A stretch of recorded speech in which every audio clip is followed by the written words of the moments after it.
We've all been there, right? You get a score on a test, a single number that's supposed to mean something about you. But what does it really tell us? Today, we're going to take a journey that starts with that one little number and ends up in the huge, messy, and fascinating world of the human mind. Let's dive in. And this is the big question we're tackling. Think about it. A test score, an annual review at work, any single piece of data. Sure, it gives you a snapshot, it tells you something, but is it the whole picture? Does it even come close to capturing the entire story of a person?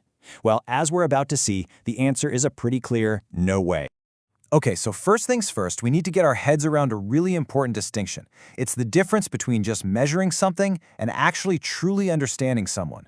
We're talking about the gap between the cold, hard numbers and the real, living, breathing story behind them. This breaks it down perfectly. On one side, you've got measurement. It's all about the numbers. It's quantitative, it's precise, it's objective. It's focused on just one single thing. But on the other side, you have evaluation. That's the bigger picture. It's qualitative, a bit more subjective, sure, but it looks at all the different aspects. It's like one is a single photo and the other is the entire movie. To put it super simply, measurement is just the what. It's the process of sticking a number on something. You know, your height, your grade on an exam, how fast you can run. It's just the raw data point. Evaluation, though, that's the so what. It takes that number, that measurement, and then it wraps it in context. It adds observations, descriptions, and even judgments. It asks, okay, what does this score actually mean for this person in their life right at this moment? It's a much bigger, ongoing process. So if evaluation is all about understanding the whole person, then what actually makes up that whole person? What are the building blocks of you and me that we're even trying to get a handle on? And this, of course, brings us right to that classic debate, nature versus nurture. And the truth is, our personal blueprint is a mix of both. As you can see here, heredity, our genes, our basic biology, it plays a huge role. But look at our environment, our culture, our family, our education. That is a massive piece of the puzzle too. The real magic isn't just that they both matter, it's that they're in a constant dance with each other. Our genes might nudge us towards certain environments, and our environment can literally change how our genes get expressed. We're a product of both our code and our context. All right, let's zoom in on that blueprint. First up, we have our abilities. You can think of these as your factory settings. An ability is a stable, natural talent you're pretty much born with. Maybe you just get music, or you have a knack for understanding how things fit together. It's your raw, innate potential. A skill, however, is a totally different beast. A skill isn't born, it's built. It's something you acquire through practice, through learning how to do a specific thing, like playing an instrument or writing code. You take your natural abilities and you use them to build your skills. Okay, so we've got this blueprint of abilities and skills, and it's all shaped by our genes and our environment. But how do we actually use all that to live in the world? It all comes down to perception, that unique lens that each and every one of us uses to see reality. And our brain does this in 3 super fast steps. First, attention. Something out there grabs our senses. Second, organization. Our brain instantly starts sorting that information. And finally, perception. We interpret that info to make it mean something. This whole thing happens in a flash. We don't even realize it's going on. Now, this is the absolute key. We don't just passively absorb the world like a video camera. No way. Perception is an active process. Your brain is constantly playing a matching game, comparing what you're experiencing right now to all the patterns it's stored from your past experiences.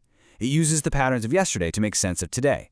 And that's why 2 people can see the exact same thing happen and walk away with 2 totally different stories. So we all have these unique, personal patterns for seeing the world and behaving in it. But what happens when those patterns become really rigid, really unhelpful? Well, that leads us to a really critical question. When does a unique pattern cross the line from just being different to being a real problem?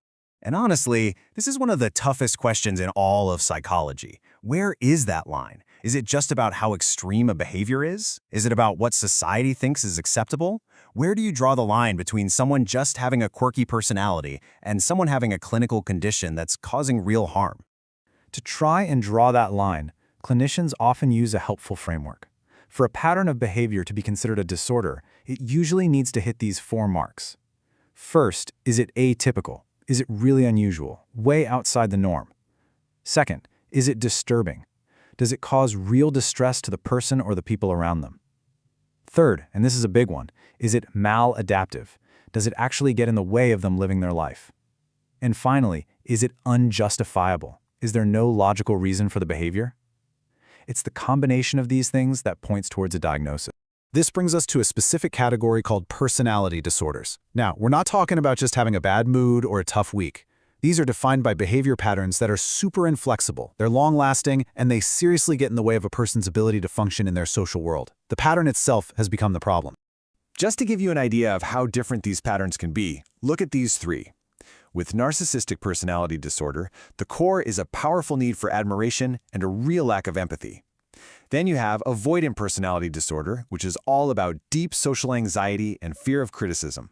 And with borderline personality disorder, you see this profound instability in relationships and even in a person's sense of self.